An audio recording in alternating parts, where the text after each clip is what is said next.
Hi! చాలా nutritious herb అయిన దిల్‌తో ఈరోజు ఒక మంచి రెసిపీ చూద్దాము. అది దిల్ పీనట్ ఫ్రై రెసిపీ. సో, ఇది very rich in vitamin A, C ఇంకా యాంటీ ఆక్సిడెంట్స్ అలాగే హెల్త్‌కి కూడా చాలా చాలా మంచిది. సో, ఇది మనకి నార్మల్‌గా గ్రోసరీ స్టోర్‌లో దొరికే దిల్ సీడ్స్‌తోనే మనం ఈజీగా గ్రో చేసేసుకోవచ్చు. మెంతులు ఎలా మనం ఈజీగా పెంచుకోవచ్చో అలాగే పెంచుకోవచ్చు. ఈవెన్ ఇన్ స్కాట్లాండ్ క్లైమేట్‌లో మాట. సో, నాకైతే చాలా బాగా పెరిగింది. నేను హాఫ్ మాత్రమే హార్వెస్ట్ చేశాను. సో, ఇప్పుడు హార్వెస్ట్ చేసిన తర్వాత ఈ కాడలు ఎంతవరకు లేతగా ఉంటాయో అక్కడి వరకు ఈ రూట్స్ తీసేసి చక్కగా ఉప్పు నీటితో కడుక్కొని చక్కగా కట్ చేసి పెట్టుకోవాలి మాట.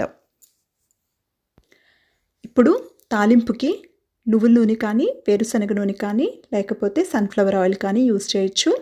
నూనె కాగిన తర్వాత ఆవాలు, జీలకర్ర, మినపప్పు, ఒక ఎండుమిరపకాయ, అలాగే సన్నంగా తరిగి పెట్టుకున్న వెల్లుల్లి, కొన్ని కరివేపాకు రెబ్బలు వేసి చక్కగా ఇవి వేగిపోయిన తర్వాత తరిగి పెట్టుకున్న దిల్ కూడా వేసి ఒక 2-3 నిమిషాలు వేయించుకోవాలి. వేయించిన తర్వాత ఒక పావు టీ స్పూన్ ఆంధ్ర స్టైల్ కూరకారం పొడి అలాగే కొంచెం సాల్ట్ వేసి అది 2 నిమిషాలు వేగిన తర్వాత ఒక గుప్పెడు పీనట్స్ కోర్స్గా గ్రైండ్ చేసి పెట్టుకున్నది కూడా యాడ్ చేసుకోవాలి.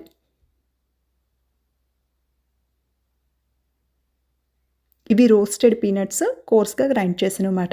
ఇప్పుడు ఒక 2 నిమిషాలు వేగితే చాలు, మనకి దిల్ పీనట్ ఫ్రై రెసిపీ రెడీ. ఇది రైస్తోని చాలా బాగుంటుంది, అలాగే రోటీతో కూడా చాలా బాగుంటుంది.